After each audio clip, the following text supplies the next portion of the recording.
The Great Hall of the Galactic Confederation buzzed with the sounds of 1,000 different species. Translators hummed softly as delegates from across the galaxy gathered for another session of the Grand Council. Ambassador Zethkar of the Hegemony adjusted his ceremonial armor and looked down at the newest additions to their assembly with barely hidden disgust. The humans sat quietly in the back rows, their small delegation taking up only 3 seats in the massive amphitheater. They wore simple dark clothing instead of the elaborate robes and armor that marked true galactic power. Their leader, a middle-aged woman named Sarah Chen, listened carefully to every speaker but rarely spoke herself. When she did address the council, her voice was soft and measured.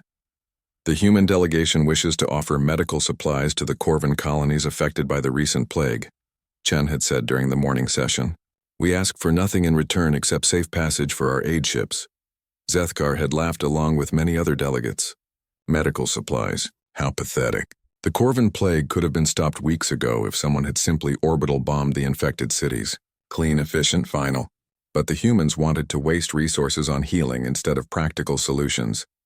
The Hegemony controlled 17 star systems and commanded fleets that could crack planets. The Veltar Consortium ruled through fear and superior firepower.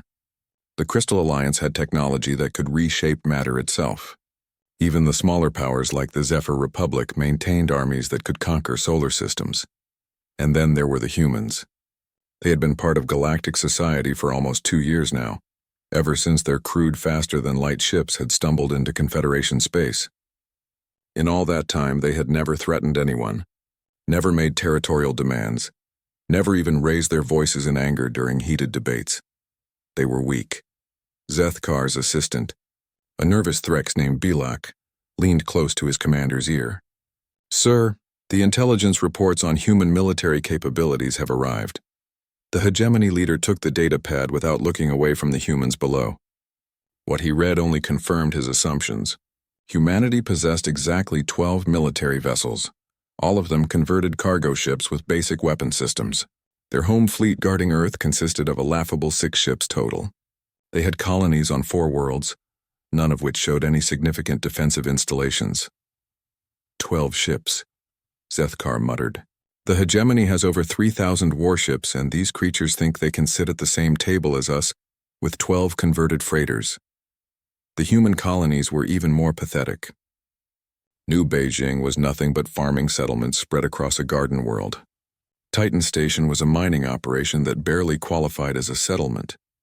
Their newest colony, Hope's Landing, was just a collection of research facilities studying alien plant life. None of them had orbital defense platforms. None of them had military bases. They were completely helpless. During the afternoon session, the Veltar representative stood to address the council. Commander Vorthak was a massive creature covered in natural armor plating, his voice booming across the chamber without need for amplification. The Veltar Consortium requires new territory for expansion, he announced. We claim the 3 systems bordering human space. The humans may continue to use these systems for farming, but they will now fall under consortium protection and taxation. Zethkar watched the human delegation carefully. This was the moment when most species would either submit completely or prepare for war. The humans did neither. Sarah Chen simply stood and spoke in her quiet voice. The human government respectfully disagrees with this claim, she said. Those systems were surveyed and settled by human colonists. We hope the consortium will reconsider this position. That was it. No threats, no military posturing, no demands for justice or compensation. Just a polite request for the consortium to reconsider. The rest of the council barely bothered to hide their amusement. Vorthak's laughter shook the chamber. The humans hope we will reconsider. How sweet. Perhaps if you offer a sufficient tribute, we might allow you to keep one of the 3 systems. Chen sat down without another word. The matter was settled as far as the council was concerned. The consortium would take what they wanted and the humans would adapt or die. It was the natural order of galactic politics. Over the following weeks, similar scenes played out repeatedly. The Crystal Alliance claimed exclusive mining rights to asteroid belts in human space. The Zephyr Republic demanded that human ships submit to inspection at all border crossings. Smaller powers began making their own demands, sensing opportunity in humanity's apparent weakness. Each time, the human response was the same. Polite disagreement, Quiet protest, peaceful attempts at negotiation. They never threatened retaliation. They never walked out of diplomatic meetings. They never even seemed particularly upset about losing territory and resources to stronger neighbors. Zethkar began to wonder if humans were even capable of violence. Their history suggested they had once been warriors, but perhaps centuries of peace had bred the fight out of them entirely. It would explain their strange behavior. "Sir," Bilak approached him after another council session where humans had lost territorial rights to yet another aggressive neighbor.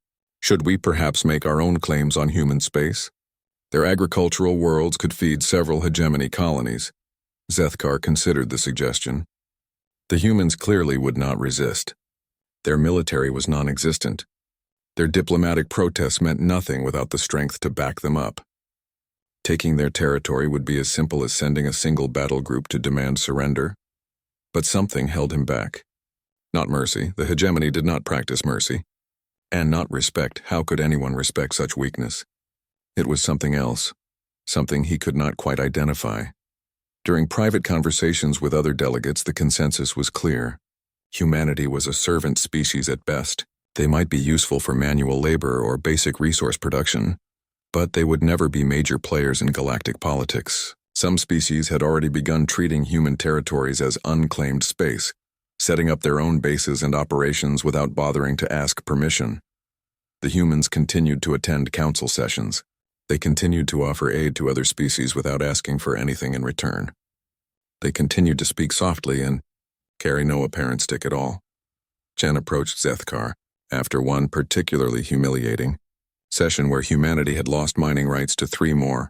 "Systems Ambassador," she said in her perpetually calm voice, "I wanted to thank you for your measured approach to our territorial disputes. Many species would have simply taken what they wanted by force." Zethkar stared at her in amazement. Was she actually thanking him for not invading her people? "Your gratitude is unnecessary, human. The hegemony takes what it requires when it requires it." "Of course," Chen replied with a slight smile. "I simply appreciate that you understand the value of patience." Before he could ask what she meant by that cryptic comment, she walked away, leaving Zethkar with an uncomfortable feeling he could not quite explain. That night, he reviewed intelligence reports on human activities across their territories. Mining operations continued normally. Agricultural production remained steady. Scientific research proceeded on schedule. The humans acted as if nothing had changed, despite losing more than half their claimed territory in just a few months. Either they were incredibly naive, or they knew something the rest of the galaxy did not. Zethkar dismissed the thought. What could a species of peaceful farmers and researchers possibly know that the great military powers of the galaxy had missed? Humanity's weakness was obvious to everyone. The question was no longer whether they would survive as an independent species, but rather which galactic power would ultimately claim them as subjects. None of the assembled delegates suspected that they had already been claimed, not as subjects, but as objects of study in an experiment whose true scope they could not begin to imagine. Commander Vorthak stood on the bridge of his flagship, the Bone Crusher, watching the peaceful blue world of New Beijing grow larger on the main screen. The human agricultural colony looked exactly as intelligence reports had described it. Scattered farming settlements, a small spaceport, and absolutely no defensive installations. "Sir," his weapons officer reported, "we have visual confirmation of the human settlement patterns. 3 major population centers, approximately 40,000 total inhabitants. No orbital defenses detected, no military vessels in the system." Vorthak's armored face split into what his species considered a smile. "Perfect. Today we teach the galaxy what happens to species that forget their place." The Veltar Consortium had decided that subtle territorial claims were taking too long. Other species were beginning to make their own moves on human space, and the consortium wanted to establish clear dominance before the prize was divided among too many claimants. A direct military strike would send the right message to both the humans and the rest of the galaxy. New Beijing was the ideal target. It was far from Earth, lightly populated, and served mainly as a food production center. The humans would surely surrender rather than watch innocent farmers die for a few agricultural plots. After the colony submitted, the consortium could expand their operation to other human worlds. "Open a channel to the planetary government," Vorthak ordered. The main screen shifted to show a nervous-looking human man in simple work clothes. Behind him, Vorthak could see the rustic interior of what appeared to be a farming cooperative office, rather than a military command center. "This is Director James Walsh of New Beijing Colony," the human said. "Can we help you?" Vorthak enjoyed the moment. The human had no idea what was about to happen. "Director Walsh, I am Commander Vorthak of the Veltar Consortium. Your colony now belongs to us. You have 1 hour to surrender unconditionally or we will take it by force." Walsh's face went pale, but he maintained his composure. "Commander, I need to contact Earth and the Confederation Council about this situation. Surely we can reach some kind of agreement without violence." "You have 59 minutes, Vorthak replied and cut the transmission. The next hour passed slowly. Vorthak expected frantic communications between the colony and Earth, desperate pleas for military assistance, perhaps even pathetic attempts to negotiate. Instead, New Beijing remained oddly quiet. When the deadline arrived, Walsh contacted them again. "Commander Vorthak," the director said, "we cannot accept your demands, but we also will not fight you. We are evacuating all civilians to the outer settlements. We ask only that you allow our people to leave safely." Vorthak was genuinely surprised. Most species either surrendered immediately or prepared for a desperate defense. The humans were doing neither. They were simply leaving. "You cannot evacuate an entire planet in a few hours," Vorthak pointed out. "We're not evacuating the planet," Walsh replied calmly. "Just the main settlements. Our people are spreading out to the farming stations and research outposts. If you want the cities, you can have them, but the people will continue their work elsewhere on the planet." It was not the response Vorthak had expected, but it did not change his plans. "Begin the bombardment," he ordered his weapons officer. "Target the main settlement areas only. Minimize casualties, but make sure the damage is visible from orbit." The attack lasted only minutes. Consortium energy weapons reduced the 3 main settlements to smoking ruins. But as the dust cleared, Vorthak realized something strange had happened. The settlements had been almost completely empty. Thermal scans showed fewer than a dozen casualties total. "Sir," his communications officer reported, "we're receiving transmissions from across the planet. The human civilians have scattered to hundreds of small installations. They're continuing their farming operations." Vorthak stared at the tactical display. Instead of a conquered world, he now had a planet full of scattered, mobile human settlements that would be nearly impossible to control without a massive occupation force. And the humans were acting as if nothing had changed. "Sir, we're receiving a transmission from the human government on Earth." Sarah Chen appeared on the screen, her expression as calm as ever. "Commander Vorthak, we regret that this situation has escalated to violence. Earth formally protests this unprovoked attack on our civilian population." "Protest all you want," Vorthak snarled. "New Beijing is now consortium territory." "Of course," Chen replied.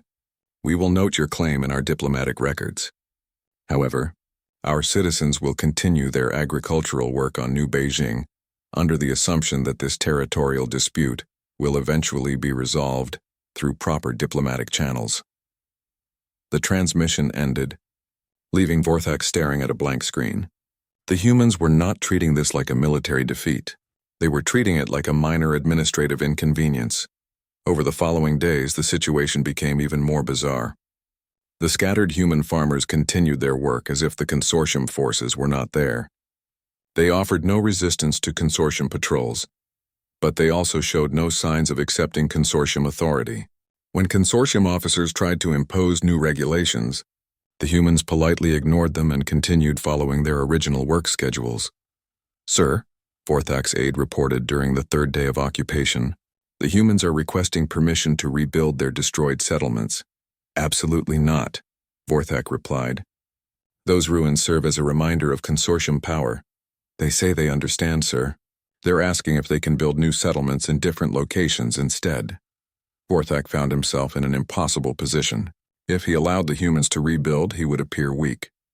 If he forbade all construction, the planet would become economically worthless. The humans seemed to understand this perfectly and were acting accordingly. News of the easy victory spread quickly through Confederation space. Other aggressive species began making their own moves on human territory.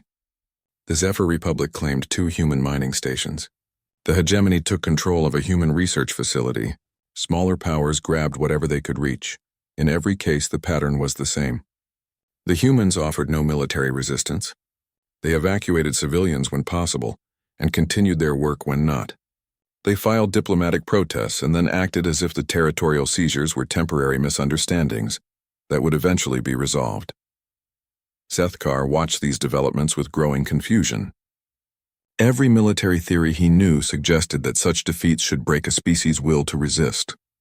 Instead, the humans seemed almost indifferent to their losses. During an emergency Confederation Council session, called to address the rapidly expanding territorial seizures, Zethkar confronted the human delegation directly. "Ambassador Chen," he said, "your people are losing territory daily. Your colonies are being occupied by superior forces. Why do you not surrender formally and seek protection as a client species?" Chen's response was delivered in her usual measured tone. "Ambassador Zethkar, the human government does not recognize the permanence of these territorial claims. We believe the situation will resolve itself in time." "Resolve itself how?" demanded Vorthak, who had traveled from New Beijing specifically for this meeting. "You have no military capable of retaking lost territory. You have no allies willing to fight on your behalf. What possible resolution do you envision?" "Patience, Commander," Chen replied with that same slight smile she had given Zethkar weeks earlier. "We have found that patience often reveals solutions that are not immediately apparent." The council erupted in laughter. The humans were clearly delusional if they thought patience would restore their lost territories. Military conquest was a permanent solution. The strong took from the weak, and the weak adapted or died. But as the weeks passed, strange reports began reaching the various occupying forces. Human agricultural production on conquered worlds was actually increasing, rather than decreasing. Human researchers in occupied facilities were making breakthrough discoveries at an unprecedented rate. Human miners in seized stations were extracting resources more efficiently than ever before. It was as if being conquered had somehow improved human performance rather than breaking their spirit. Zethkar reviewed intelligence reports from his own forces occupying the human research station. The facility studied exotic physics and quantum mechanics, subjects that interested the hegemony greatly. But instead of the demoralized scientists he had expected to find, his officers reported that the human researchers seemed genuinely excited about their work. "They keep saying this is a wonderful opportunity for collaboration," his field commander had reported. "They're sharing research data freely and asking if our scientists would like to participate in their experiments." It made no sense. Conquered peoples were supposed to resist or submit, not offer collaboration. The humans were behaving as if the occupation was exactly what they had wanted all along. Something was very wrong with this picture, but Zethkar could not determine what it might be. Captain Nexus of the hegemony intelligence vessel Shadow's Edge was having a very bad day. What should have been a routine surveillance mission in an empty star system had turned into something that would haunt his dreams for years to come. "Sir?" his sensor operator whispered. "You need to see this. The system designated as HD 164595 was supposed to be uninhabited. Their charts showed nothing but empty space, a few rocky planets, and some asteroid fields. It was the perfect location for testing new stealth technology without being observed by other galactic powers. But the long-range sensors were showing something impossible." "How many ships?" Nexus asked, staring at the tactical display in disbelief. "Computer counts over 300 vessels, sir. Maybe more. They're using some kind of formation we've never seen before." Nexus felt his breathing apparatus flutter nervously. 300 ships was more than the entire hegemony fleet. No known species had that many warships, and certainly not in an empty system light years from any inhabited world. "Get us closer," he ordered, "but maintain full stealth. I want to know who's building a secret fleet in our territory." The Shadow's Edge crept forward on silent running, its advanced cloaking systems making it virtually invisible to most sensor types. As they drew nearer, the true scope of what they were witnessing became clear. The ships were human, but they were nothing like the crude, converted cargo vessels that intelligence reports described. These were sleek predators built for war, their hulls flowing with curves that seemed to bend light itself. They moved with a grace that defied physics, executing maneuvers that should have torn them apart under gravitational stress. "Sir," the communications officer reported in a shaking voice, "we're detecting some kind of training exercise in progress. On the main screen, they watched two groups of human ships engaging in what appeared to be a mock battle, but the weapons they were using were unlike anything in the galactic databases. Beams of pure energy that seemed to warp space itself, projectiles that moved faster than light and turned at impossible angles, defensive screens that absorbed entire salvos without even flickering. "This is not possible," Nexus muttered. "The humans have 12 ships total. Converted freighters. We have complete intelligence on their capabilities." His science officer looked up from her station with wide eyes. "Sir, I'm reading energy signatures that don't match any known technology. These ships are operating on principles that violate established physics."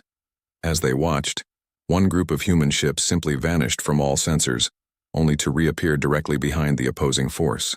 Not faster than light travel, actual teleportation. Another ship seemed to phase through solid matter, passing completely through an asteroid as if it were made of light. "Sir," the weapons officer called out urgently, "one of the human ships has changed course. It's heading directly for our position." Nexus felt ice form in his veins. "Impossible. We're completely cloaked. No sensor system can detect us." But the approaching vessel was clearly tracking them with perfect accuracy. It was smaller than the capital ships they had been watching, but it moved with the same impossible grace. As it drew closer, they could see details that made Nexus question everything he thought he knew about technology. The ship's hull seemed to shift and flow like liquid metal. Its surface reflected not the stars around them, but images from somewhere else entirely. Other star systems, other battles, other worlds. It was as if the vessel existed in multiple locations simultaneously. "Sir, they're hailing us." A human face appeared on their screen. The woman looked young, maybe 30 years old by human standards, but her eyes held an intelligence that seemed ancient. She wore a simple black uniform with no visible rank insignia. "Hegemony Vessel Shadow's Edge," she said in perfect hegemony dialect. "You are trespassing in a restricted training area. Please withdraw to a safe distance." Nexus found his voice with difficulty. "This is an uninhabited system. There are no restrictions in place." The human smiled, and somehow that expression was more terrifying than any threat. "Captain Nexus, this system has been under human jurisdiction for 14 months. We have been conducting training exercises here since before your species made first contact with us. We apologize for the inconvenience, but these operations must remain classified." 14 months. Nexus's mind reeled. But humans have only been in space for 2 years. "This system is 40 light-years from Earth, Captain," the human said gently. "There are many things about human capabilities that have not been included in public databases. For the safety of all species involved, we request that you treat what you have witnessed here as classified information." Before Nexus could respond, alarms started blaring throughout his ship. The stealth systems were failing, not being jammed or overpowered, simply shutting down as if they had never existed. "Sir," his engineer called out in panic, "all our systems are being accessed by an external source. They're reading our entire database." On the screen, the human woman nodded sympathetically. "We need to understand what information you currently possess about human activities. This will only take a moment." Nexus watched helplessly as decades of hegemony intelligence data scrolled across monitoring stations throughout his ship. Military capabilities, territorial maps, diplomatic secrets, economic analyses. Everything the hegemony had learned about human space was being copied in real time. "How are you doing this?" he demanded. "Captain, your computer systems are quite sophisticated by galactic standards, but they operate on principles we mastered several years ago. We mean no harm to your crew or your mission, but this information is necessary for maintaining current operational security." The data transfer completed in less than 30 seconds. The human woman studied something off-screen for a moment, then looked back at Nexus with what appeared to be genuine concern. "Captain, our records indicate that 17 different species have made territorial claims on human space in the past 6 months. Your intelligence files suggest that this expansion will continue until human territories are completely absorbed by neighboring powers." "That is the natural order," Nexus replied automatically. "The strong take from the weak." "Yes," the human agreed sadly. "We had hoped that galactic civilization had evolved beyond such practices, but the evidence suggests otherwise." "This is disappointing." Something in her tone made Nexus deeply uncomfortable. "What do you mean?" "Captain, We have been studying galactic civilization for much longer than our public first contact would suggest. We had hoped to find a peaceful community of species working together for mutual benefit. Instead, we found a collection of predator nations constantly seeking new prey. The implications of her words were staggering. How long have you been watching us? Long enough to understand how this story ends if we allow current trends to continue, she replied. Captain, we are going to resolve the territorial disputes currently affecting human space. When we do, we hope that all species will recognize the benefits of a more cooperative approach to galactic relations. Nexus felt a chill that had nothing to do with his ship's life support systems. What kind of resolution?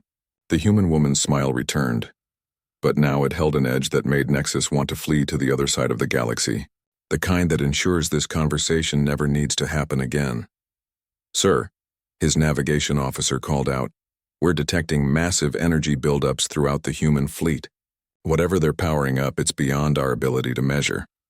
On the screen, the human woman glanced at something beyond the camera's range. Captain Nexus, we strongly suggest that you return to hegemony space immediately. What you have witnessed here today will become relevant to galactic politics very soon, and your government will need time to prepare appropriate responses. Is that a threat? It's a courtesy, Captain. We wanted to ensure that at least one representative of each major power had the opportunity to observe our true capabilities before we reveal them publicly. Your report will help your leaders make informed decisions about humanity's future role in galactic affairs. The transmission ended, leaving Nexus staring at a blank screen. Around him, his crew worked frantically to restore their stealth systems and escape the area as quickly as possible. Sir, his sensor operator reported, the human fleet is dispersing. Ships are vanishing from our screens entirely. It's as if they were never here.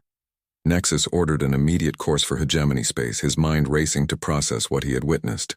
Everything the galaxy thought it knew about humanity was wrong. The weak, peaceful species that offered medical aid and farming supplies was actually the most technologically advanced civilization any of them had ever encountered. And if the woman's words were accurate, humanity had been watching and studying galactic politics for years while pretending to be newcomers to interstellar society. Sir, his communications officer said quietly, what do we tell command about this? Nexus considered the question carefully. If he reported what they had seen, it would trigger a galactic crisis. Every major power would demand immediate action against the human threat. It would mean war on a scale the galaxy had never seen. But if he said nothing, his government would continue making aggressive moves against human territory, unaware that they were provoking a force that could apparently delete their entire civilization from existence. Prepare a priority transmission to Higg. Emergency session of the Galactic Confederation Council had been called by the hegemony, but every major power was demanding answers. Reports from intelligence services across the galaxy painted an impossible picture. Humanity possessed military capabilities that dwarfed anything previously known to exist. Zethkar stood before the assembled delegates, his usual confidence shaken by the reports he had received from Captain Nexus. Around the great chamber, representatives from dozens of species waited to hear what the hegemony had discovered about their newest neighbors. Fellow delegates, Zethkar began, we have uncovered evidence that humanity has been deliberately deceiving this council about their true capabilities. They possess fleets and weapons technology that represent a clear threat to galactic security. Murmurs of disbelief rippled through the chamber. In the back rows, the human delegation sat quietly, Sarah Chen's expression as calm as ever. She showed no surprise at the accusations, no fear at being exposed, no anger at being called a threat. Commander Vorthak rose from his seat, his massive frame radiating aggression. The consortium demands that humanity immediately surrender all hidden military assets and submit to inspection by a joint task force. Any refusal will be considered an act of war against the entire Confederation. Other delegates quickly added their own demands. The Crystal Alliance wanted access to human technology. The Zephyr Republic insisted on immediate occupation of all human colonies until the situation could be resolved.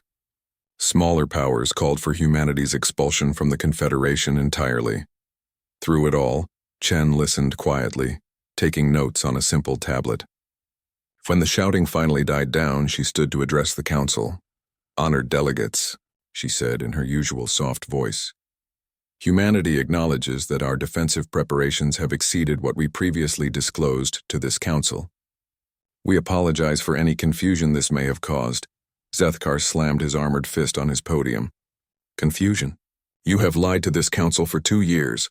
You have hidden fleets and weapons while pretending to be a peaceful species. That is accurate, Chen agreed calmly.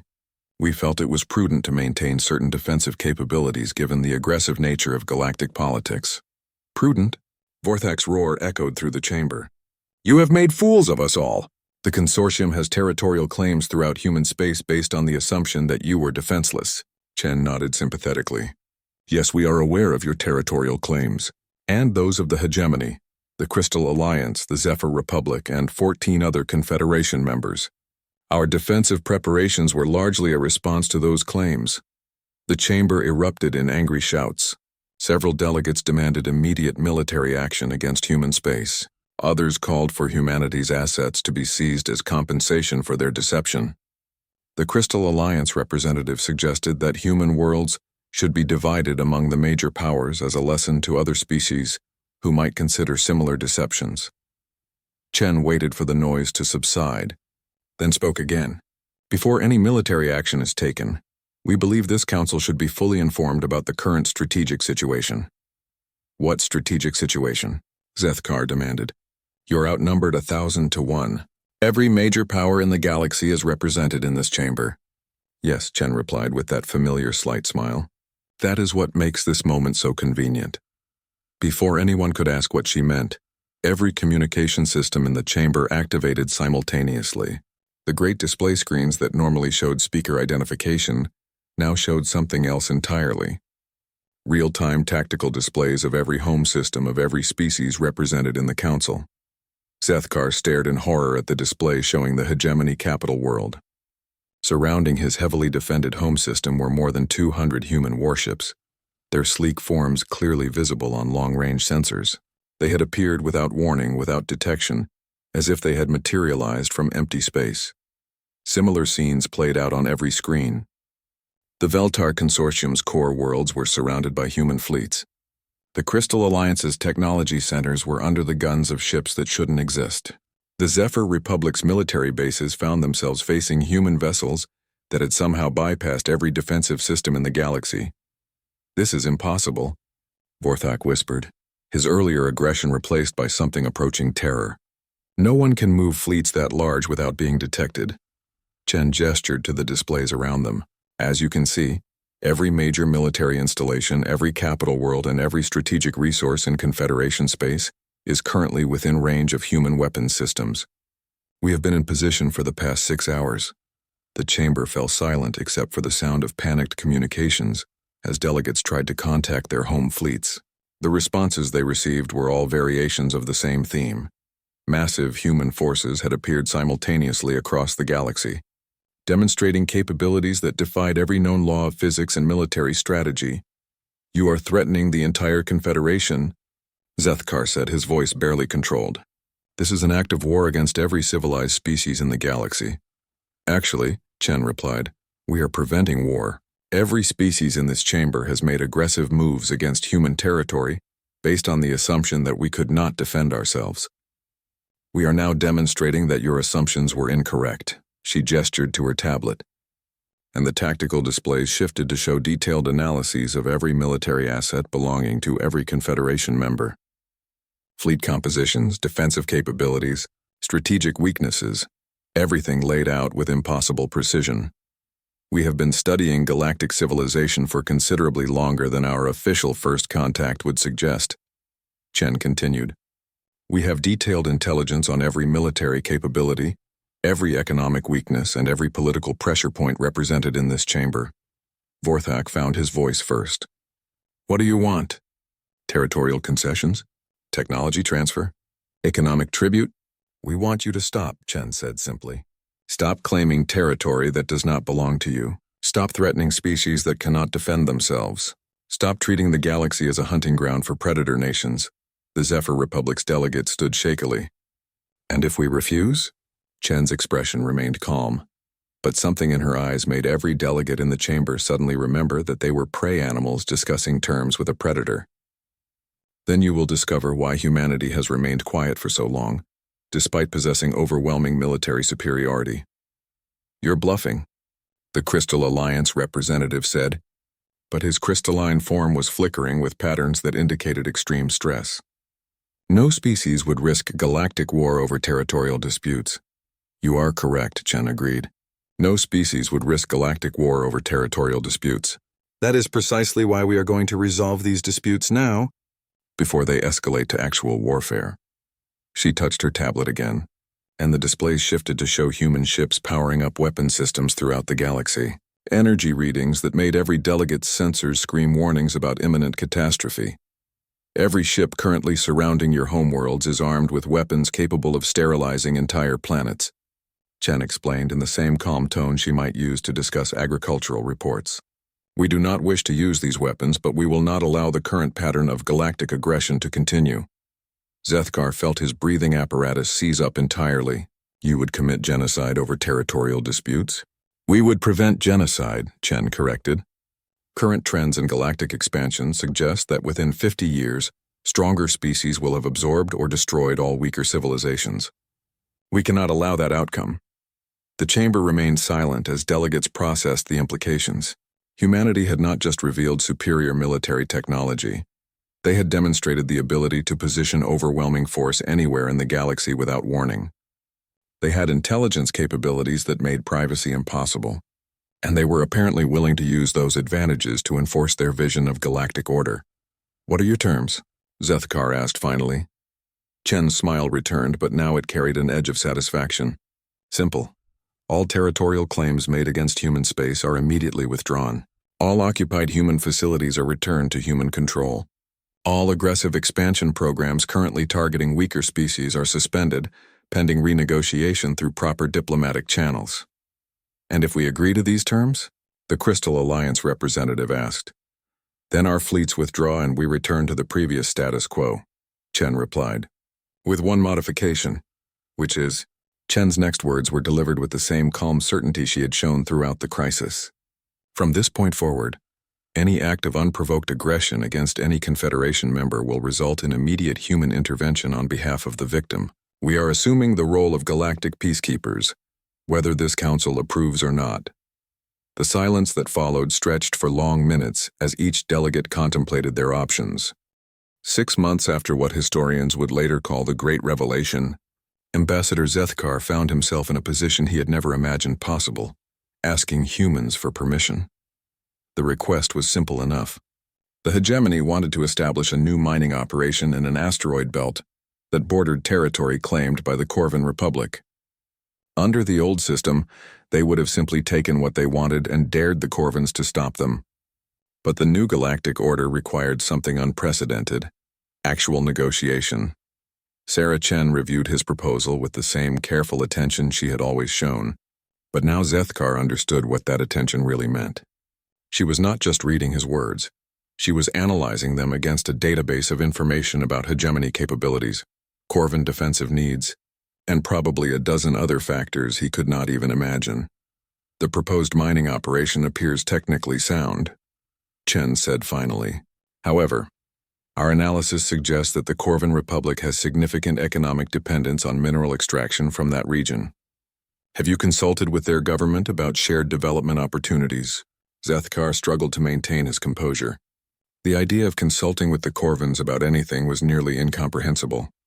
The hegemony was a major galactic power with thousands of warships. The Corvan Republic had perhaps 50 vessels total, none of them particularly impressive.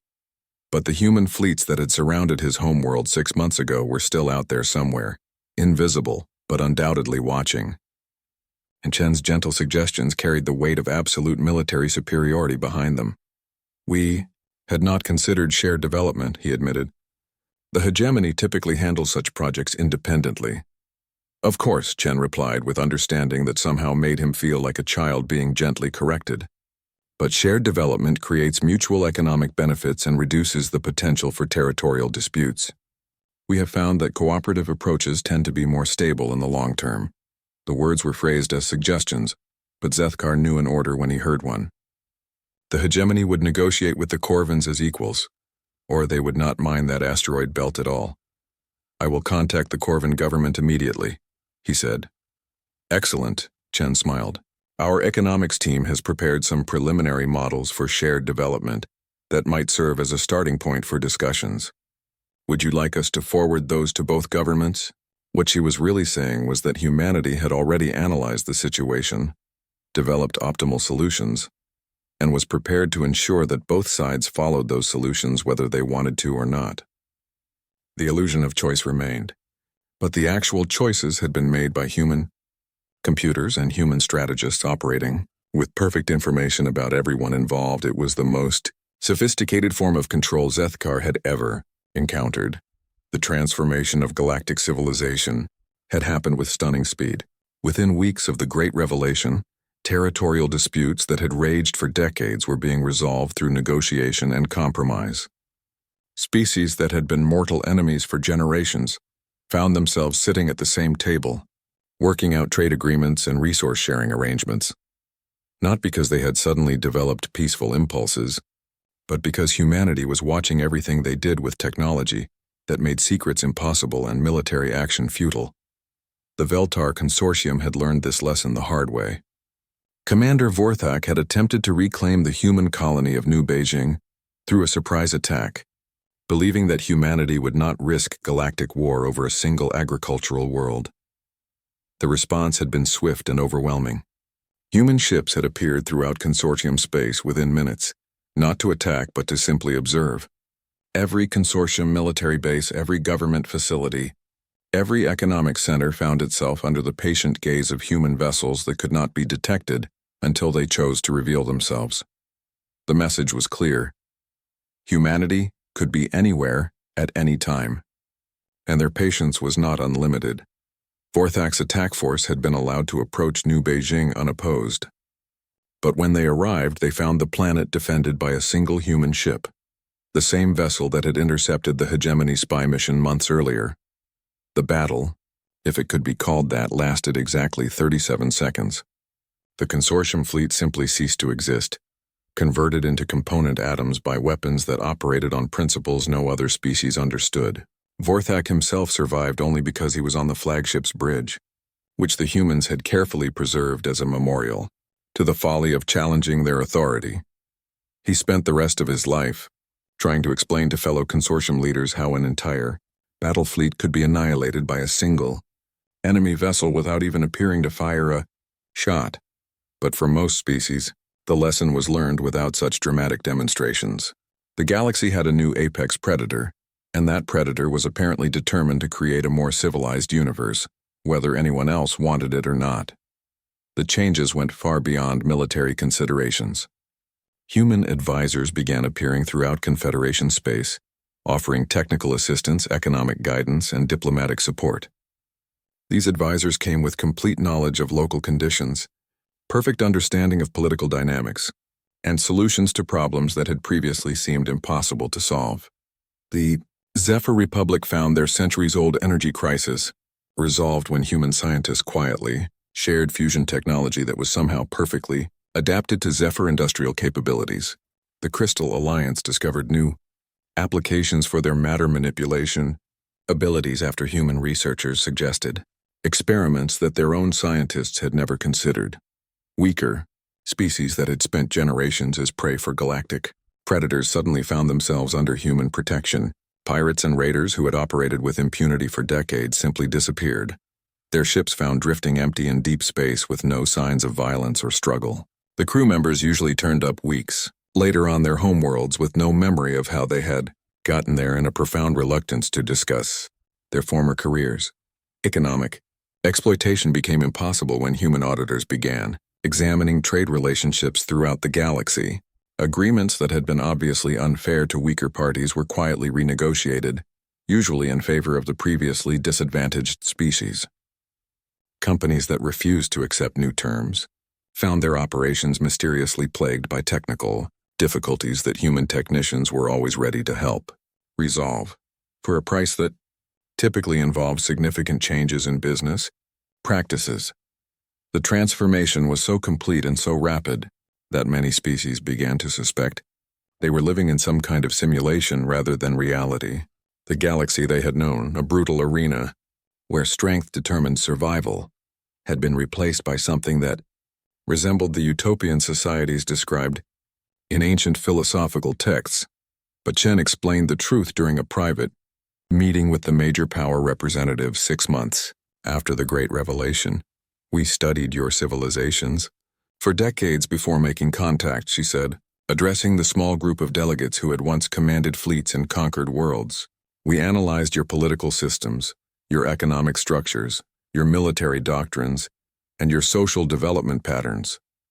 Sethkar found himself asking the question that haunted all of them. "Why? Why watch us for so long before revealing yourselves?" Chen's expression became almost sad. "Because we hoped we were wrong about what we were seeing. We hoped that galactic civilization would evolve beyond the predator-prey dynamic that seemed to define most interspecies relationships. We hoped that given time your species would develop more cooperative approaches to shared problems. But we did not," Forthak said quietly.